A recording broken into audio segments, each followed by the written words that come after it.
श्री कृष्ण कन्हैया लाल की जय। श्री निजानंद स्वामी की जय। श्री प्राणनाथ प्यारे की जय। धर्म प्राण सुंदर साथ जी, आप सभी को सप्रेम प्रणाम। सेवा पूजा के प्रसंग में आज हम परिक्रमा में पहुँचे हैं। आप जानते हैं मंदिरों में परिक्रमा के लिए स्थान होता है। बीच में अक्षरातीत धामधनी पूर्ण ब्रह्म परमात्मा का सिंहासन, उनके लिए उनका कमरा समझें, उनका भवन समझें, और फिर उसके चारों ओर से परिक्रमा के लिए चारों ओर फिरने की जगह होती है। तो उस समय हम लोग तो आरती के पश्चात ये परिक्रमा करते हैं, गाते भी हैं, गावत गीत बजावत बाजे, गाते भी हैं और बजाते भी हैं, और उसके साथ में परिक्रमा करते हैं। हम लोग सामान्य रूप से इसको ही परिक्रमा समझते हैं। परिक्रमा इस प्रकार से कर दी, बात हो गई। यदि हम घर में परिक्रमा करते हैं तो क्या करेंगे? घर में तो बोलना ही पड़ेगा। हाँ, गा भी सकते हैं, ताली भी बजा सकते हैं, नाचना चाहें तो नाच भी सकते हैं, वाद्य यंत्र वगैरह भी बजा सकते हैं, सब कुछ कर सकते हैं, किंतु चारों ओर आप घूम नहीं सकते। तो इस प्रकार की स्थिति है। इसको, ये जो चारों तरफ घूमना है, सामान्य रूप से हम लोग इसको परिक्रमा कह देते हैं। संस्कृत में इसके लिए शब्द है प्रदक्षिणा। वैसे तो प्रदक्षिणा, तो दक्षिणा का भाव होता है दाक्षिण्य। ये वैसे समझदारी वाले काम के लिए प्रयोग होता है। और दक्षिणा मूर्ति ऐसा करके भगवान शंकर के लिए कहा जाता है। तो भगवान शंकर बड़े समझदार हैं। तो आपको लगता होगा कि भगवान शंकर तो हमेशा ध्यान में रहते हैं, तो इनमें क्या समझदारी है? तो इसके लिए मैं आपको कहना चाहूँगा, समझदारी वस्तु कुछ विशेष होती है।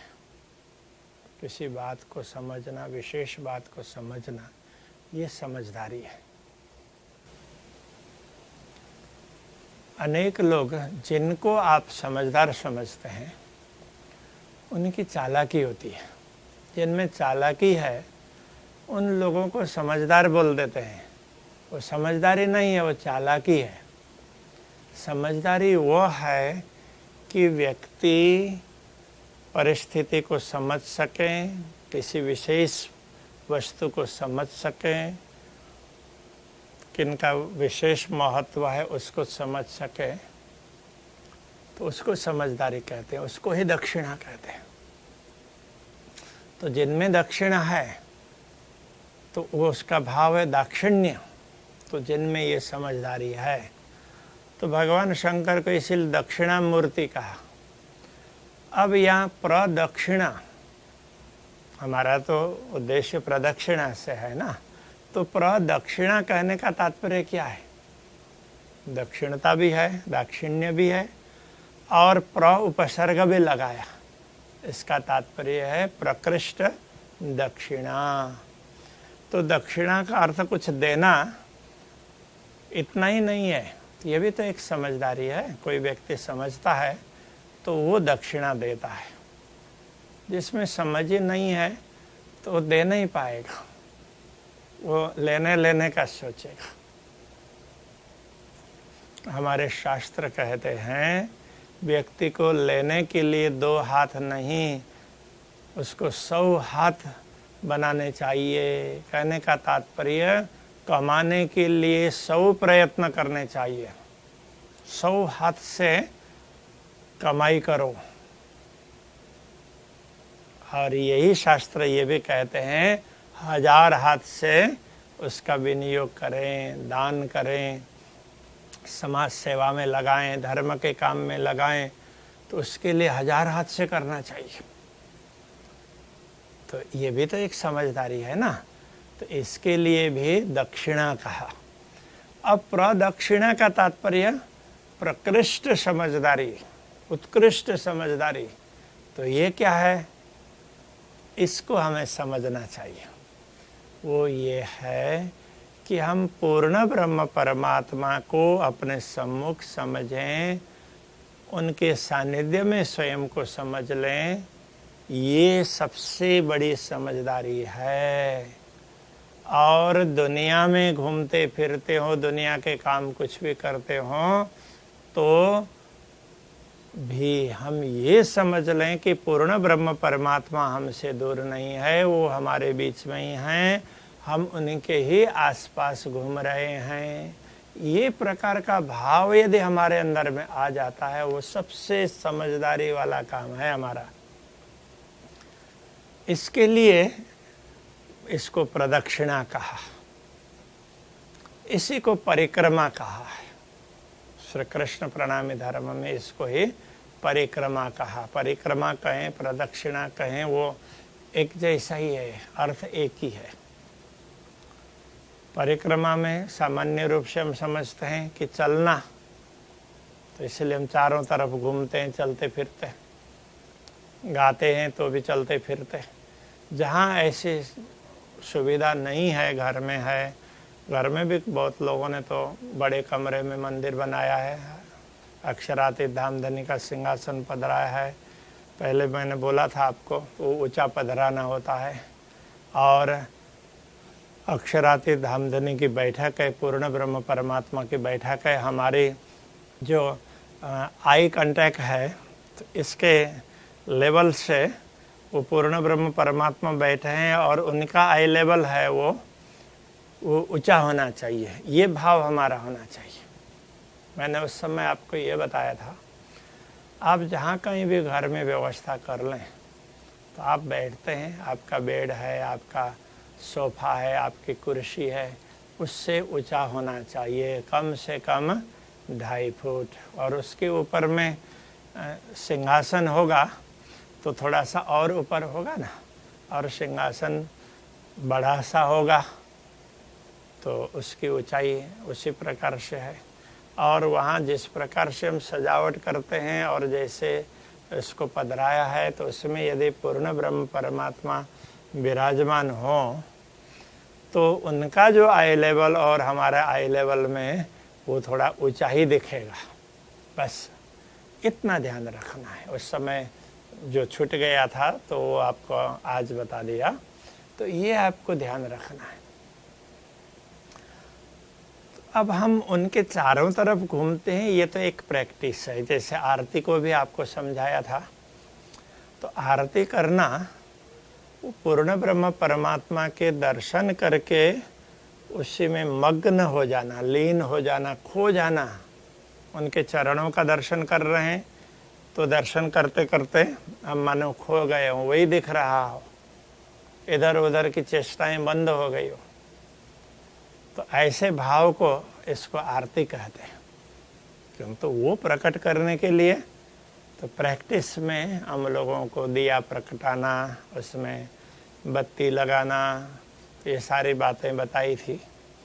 और एक बात आपको ख्याल हो तो सायंकालीन सेवा पूजा में हम लोग बोलते हैं, तन दीपक मन ज्योति करो, प्रेम घृत लवलाय, शोभा लखी श्री राज की, आरती करो चितलाय। अब आप देखिए इसमें कितना बड़ा भाव आ गया, आरती की सारी बातें आ गई ना। तो ऐसा मान लिया कि ये शरीर है, ये ही दीपक है। तो जैसे बत्ती में बत्ती को जलाते हैं, बत्ती रुई की होती है, अब उसको जलाते हैं तो फिर जलने के बाद में फिर वो दीपक प्रकाशित करने लग जाता है। तो कहते हैं मन से, मन को समझ लो कि वो ज्योति है।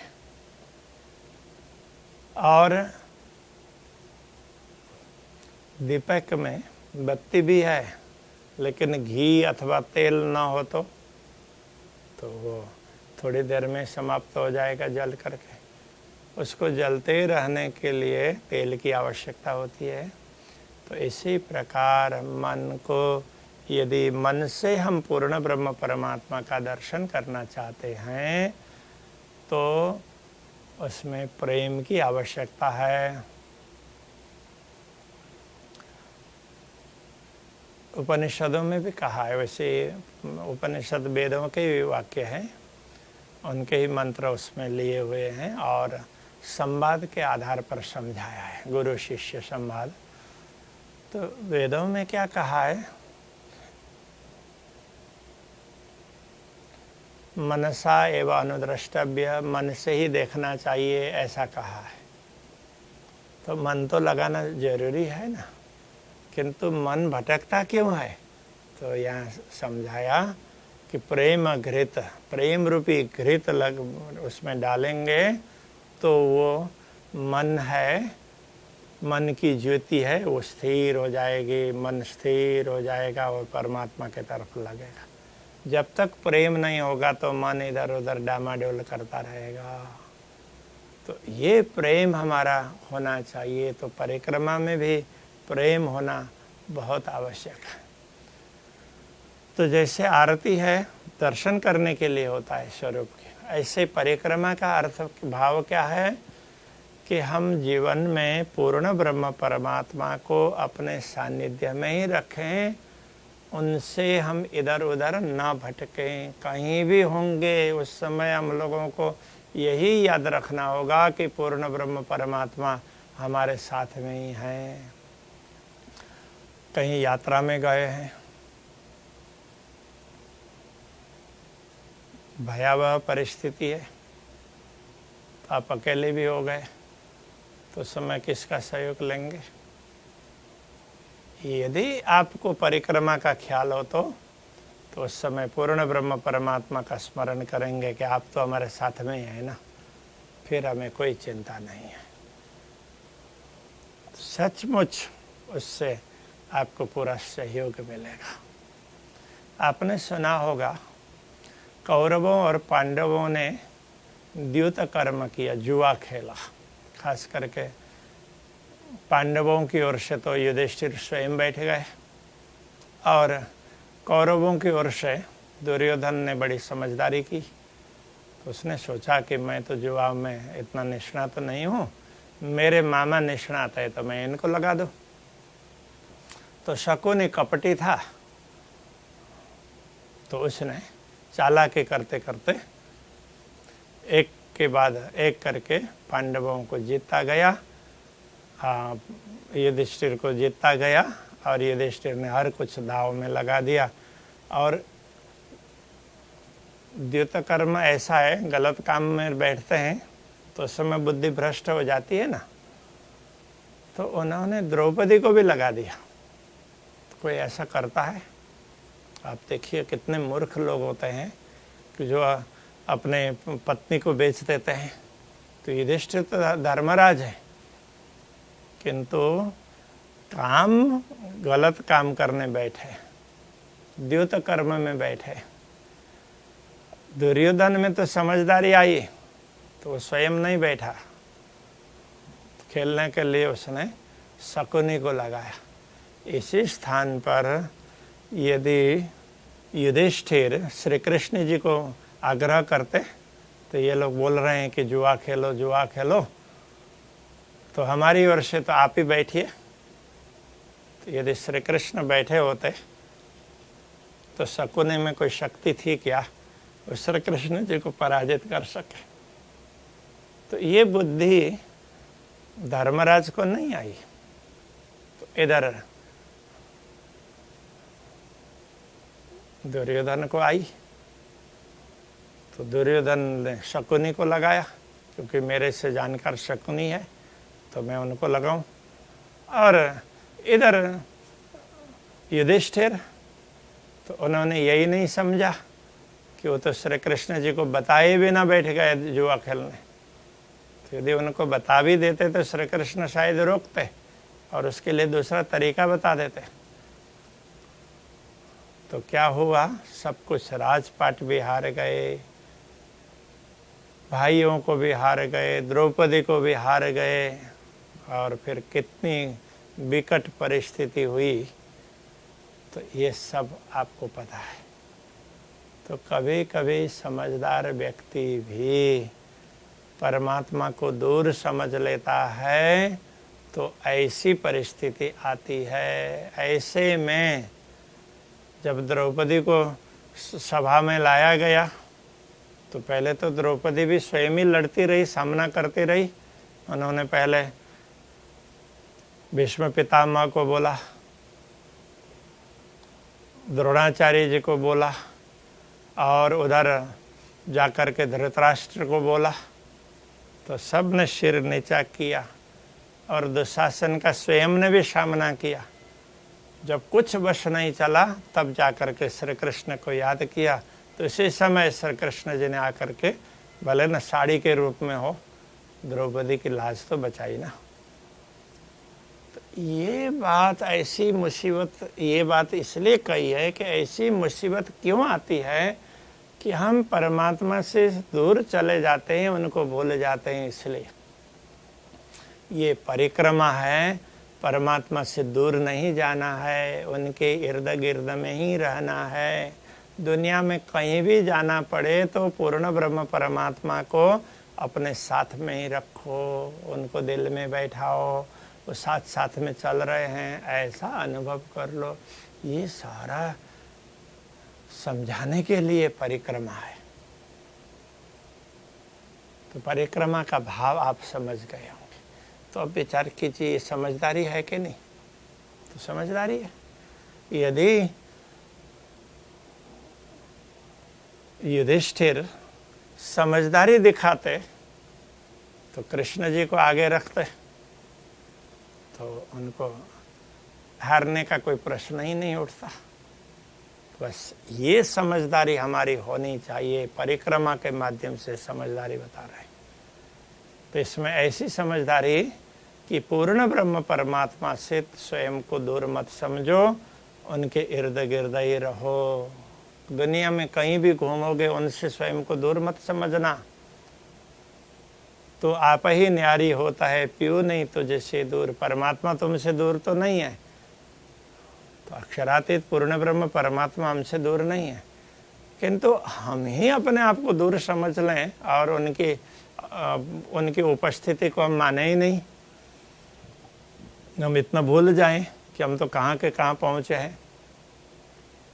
तो ये परिस्थिति इसलिए आती है। तो इसलिए मैं आप सबसे आग्रह करना चाहूँगा कि परिक्रमा का भाव केवल घूमने का ऐसा नहीं है। ये तो प्रैक्टिस में इसलिए समझाया गया कि जैसे हम मंदिर में पूर्ण ब्रह्म परमात्मा बीच में विराजमान है सिंहासन में, हम उनके चारों तरफ घूम करके प्रैक्टिस करते हैं, ऐसे ही जीवन में हम लोगों को यही समझना चाहिए कि पूर्ण ब्रह्म परमात्मा हमारे हृदय में विराजमान है, और हम दुनिया में कहीं भी घूमेंगे फिरेंगे उनसे दूर नहीं होंगे। ये भाव हमारे अंदर आना चाहिए। यदि हमने हृदय में ना भी माना तो भी आप ये सोच लीजिए, चलते फिरते खाते पीते किसी भी समय पर हो ना, कहीं यात्रा में जा रहे हो आप, तो आपके साथ में पूर्ण ब्रह्म परमात्मा है। इतना भी ख्याल में आ जाएगा तो भी हमारे सामने कोई कठिनाइयाँ नहीं रहेंगी। ये बात परिक्रमा समझाती है। परिक्रमा हम लोग ना कैसे करते हैं, प्रतिदिन आरती के बाद में परिक्रमा करते हैं।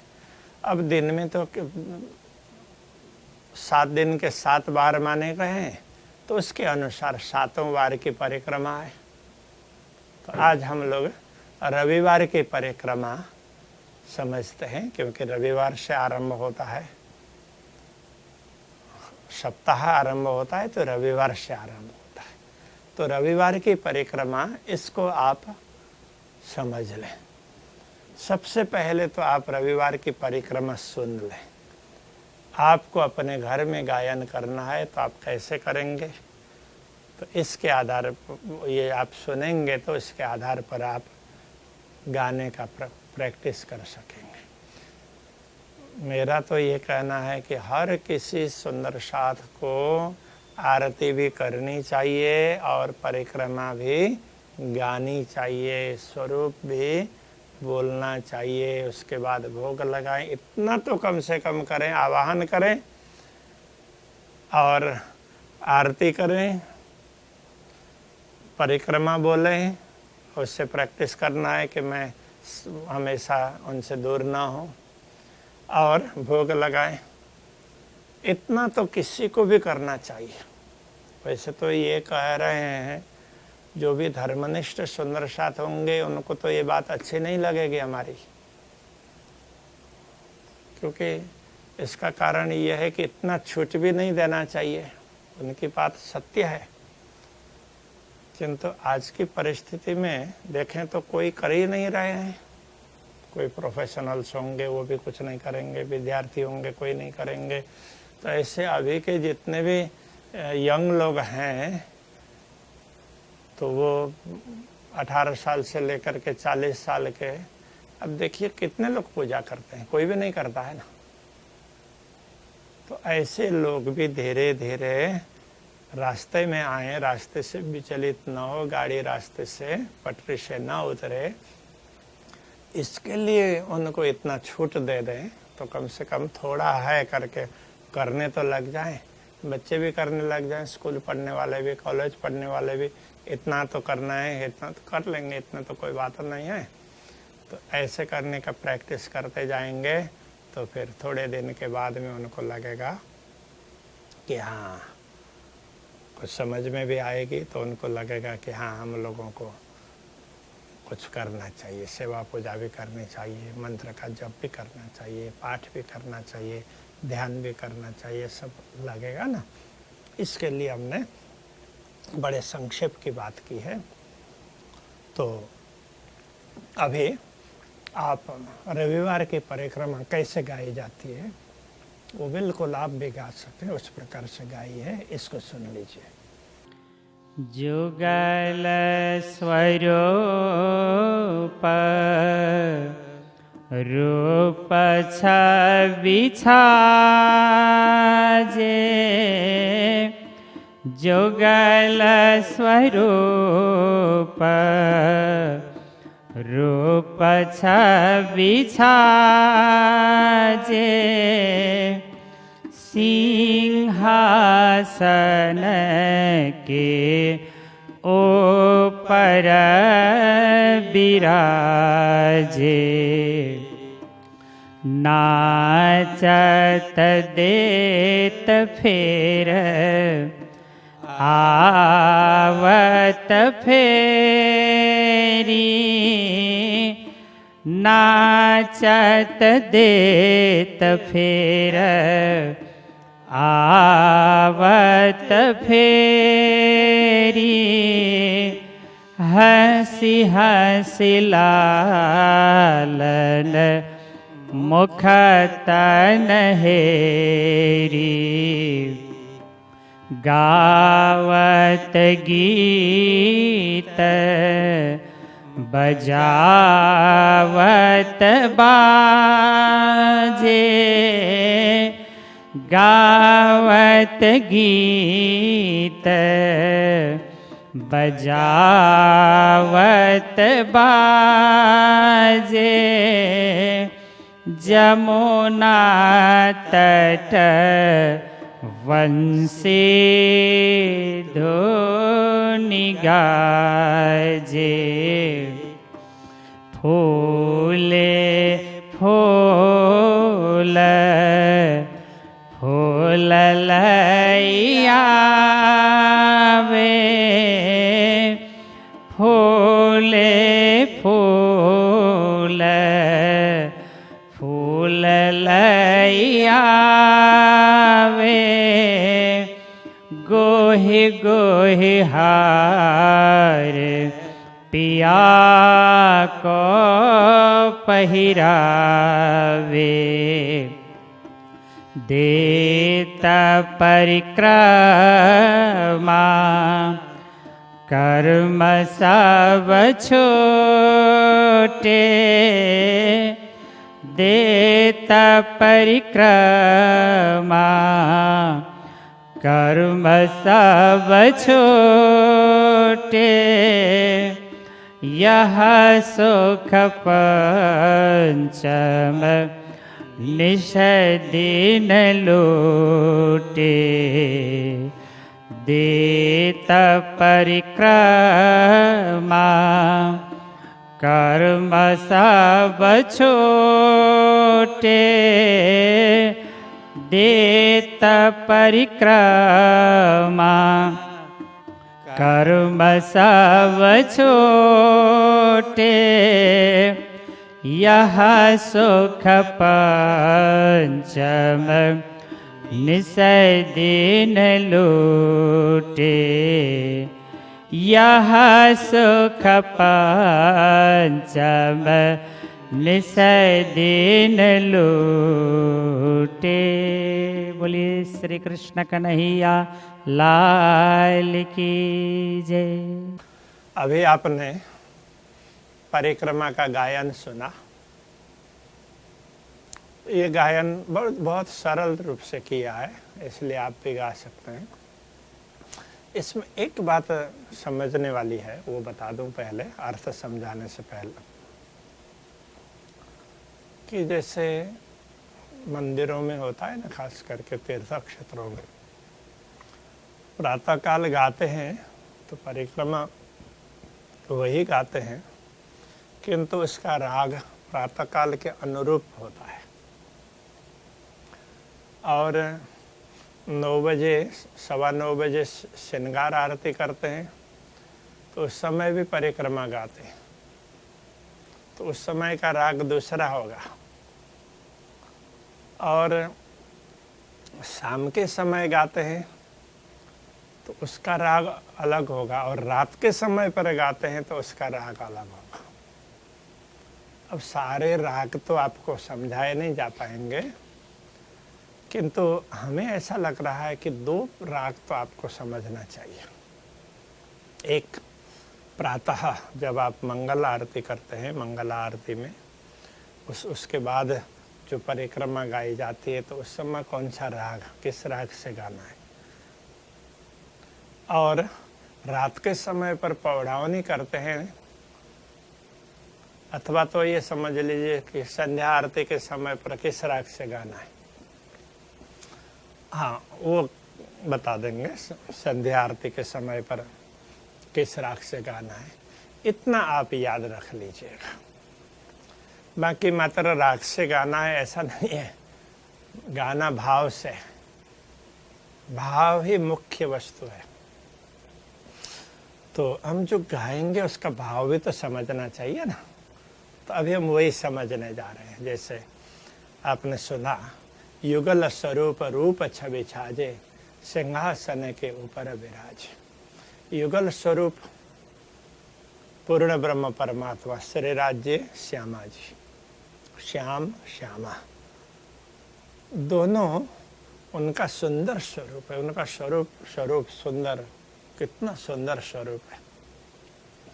रूप उनका, रूप छवि छाजे, छवि भी सुंदर है, तो उनकी छवि है तो बड़ा सुंदर छवि है। वो देखने, वो सारे छा जाती है, तो छाजना मतलब सुशोभित होना। उनकी बड़ी सुंदर शोभा है।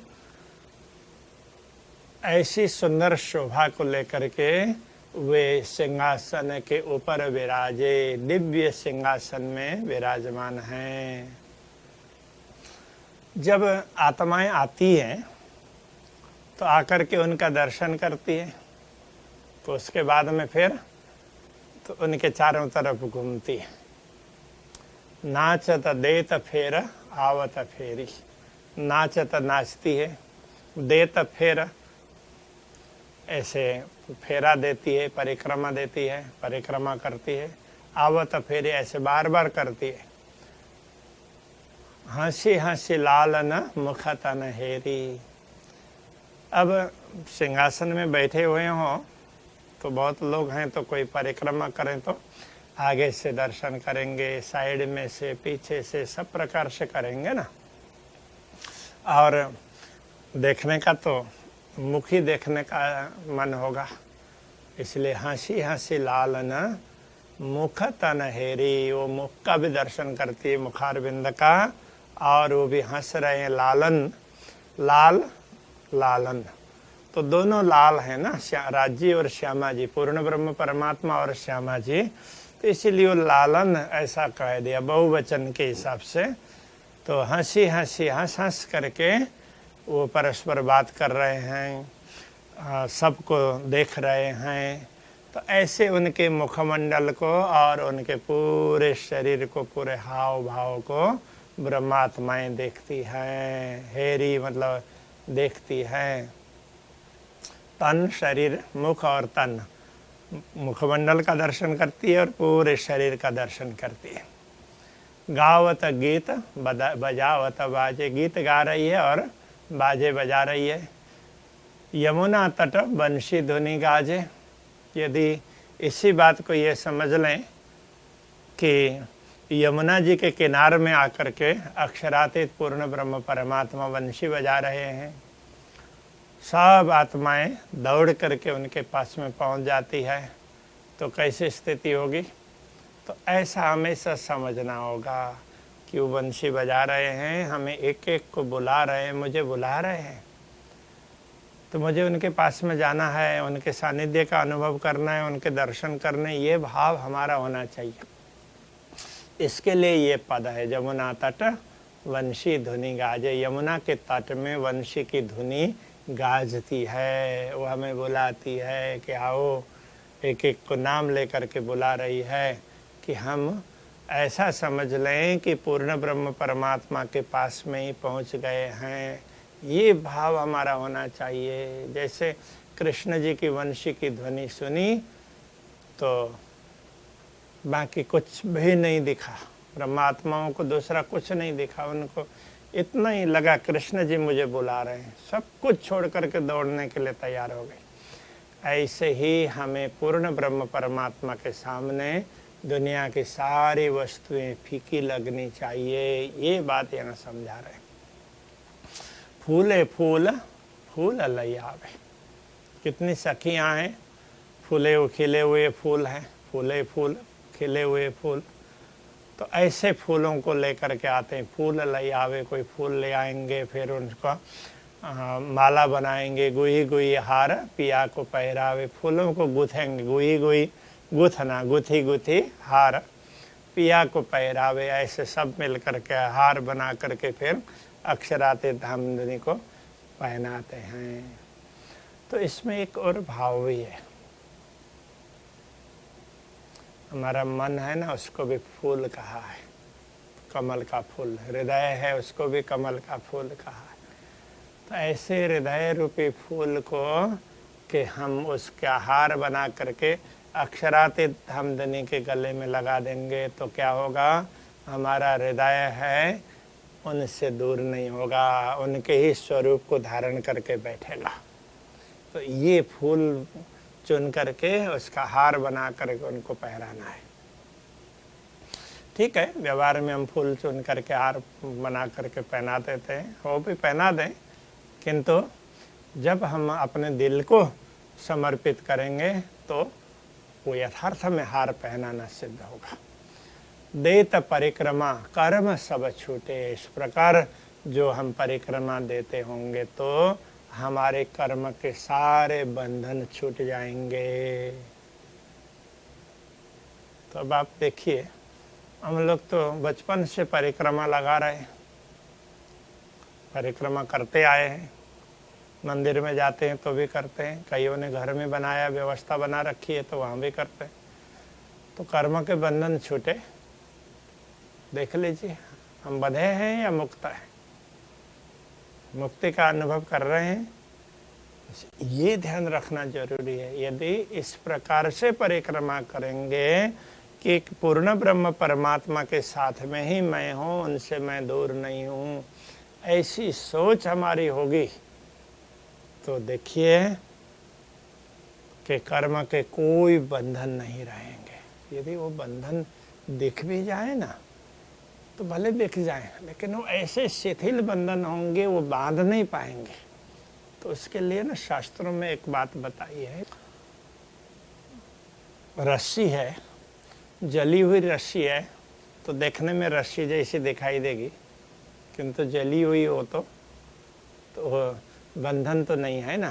तो जैसे पका हुआ केला हो तो अब छिलके के साथ उसका अटैचमेंट नहीं है, बस वो मौका देख रहा है। इसी प्रकार से तो ये आत्मा को शरीर का कोई बंधन नहीं है। आत्मा ने स्वयं को जान लिया, समझ लिया, पूर्ण ब्रह्म परमात्मा के सानिध्य को समझ लिया। जब शरीर छूटेगा तो उस समय उसको कोई कर्म के बंधन नहीं लगेंगे। ये बात समझा रहे। तो हमारी स्थिति ये होनी चाहिए, यह सुख पंचम निषदि न लूटे। तो पंचम नाम से वैसे तो कुछ महात्मा लोग भी हुए हैं, पंचम दास, किंतु यहाँ पर ऐसा मानते हैं कि पंचम एक उपनाम है और वे छत्रसाल जी के वंशजों में लगा करता था। तो छत्रसाल जी का ये पद है और वो पंचम लिखा करते थे। उनके पिताजी चंपत राय वो भी पंचम ऐसे लिखा करते थे। इस प्रकार की बातें हमने सुनी है। और छत्रसाल जी का जीवन वृत्त वो बुंदेलखंड के उसमें इतिहास के साथ में तैयार किया हुआ है किसी कवि ने, उसी समय के कवि ने, तो उसको छत्र प्रकाश कहते हैं। उसमें भी इन बातों का उल्लेख है। तो ये पंचम क्या है, कहते हैं कि इनके जो पूर्वज थे तो मूल रूप से वो काशी के राज परिवार के सदस्य थे। तो उनमें से वो पंचम पुत्र के रूप में किसी उसके काशी नरेश के वंश में से कभी पांचवा पुत्र होगा तो वो पंचम, तो उनसे अलग होकर के बुंदेलखंड के तरफ में आया और उसने आकर के राज्य की स्थापना की। तो फिर वो अपना वो परिवार का संबंध बनाए रखने के हिसाब से तो पांचवा पुत्र के रूप में पंचम ऐसे अपने नाम के आगे पंचम ऐसे लिखा करते थे। तो ये एक प्रकार की परंपरा हमारे यहाँ होती थी। तो कोई भी किसी का परिचय देता, अपना परिचय देता किसी के सामने, तो अपने पिताजी का, दादाजी का नाम दे करके तो उनका मैं ज्येष्ठ पुत्र हूँ अथवा मध्यम पुत्र हूँ अथवा तो कनिष्ठ पुत्र हूँ, उस प्रकार से वो बताया करते थे। एक परंपरा है। तो उसमें यदि किसी के 5 संतान हो और तो वो पांचवा पुत्र बता रहा होगा तो मैं पंचम पुत्र हूँ ऐसा बोल सकता है ना। तो ये इसी प्रकार से पंचम बोलने की परंपरा रही। तो ये पंचम लोगों ने फिर उपनाम करके मान लिया। छत्रसाल जी के पिताजी भी पंचम लिखा करते थे और छत्रसाल जी भी पंचम लिखा करते थे, ऐसा करके आता है। तो इन्होंने यहाँ अपना नाम नहीं दिया, क्योंकि परिक्रमा में आप देखिए किसी में भी किसी का नाम नहीं है। सब ने, किसी ने महामती का नाम दिया है, किसी ने कुछ ऐसा कर दिया, ऐसे करके किसी ने स्वयं को अंगना ही माना, अपना नाम नहीं दिया। तो इस प्रकार से छत्रसाल जी ने भी अपना नाम नहीं दिया। तो ये परिक्रमा का भाव है। तो ये सुख पंचम निषदि न लूटे। तो पंचम कहते हैं कि ये सुख है हम लोगों को निष्दिन रात दिन प्राप्त करना चाहिए। तो मैं तो इस सुख को लूटता रहता हूँ ऐसा कहना चाहते हैं। हम लोग भी इस सुख को प्राप्त करें और अपने जीवन को धन्य बनाएं। तो ये रविवार की परिक्रमा का भाव आपके सामने रखा, तो इसको आप समझ लें। तो समझ करके फिर आप परिक्रमा करेंगे तो मुझे लगता है कि आपको बड़ा अच्छा लगेगा, आनंद आएगा। तो आप अवश्य आनंद का अनुभव करें। अभी मैं यहीं रखता हूँ। आप सबको बहुत बहुत धन्यवाद, बहुत बहुत साधुवाद, प्रणाम।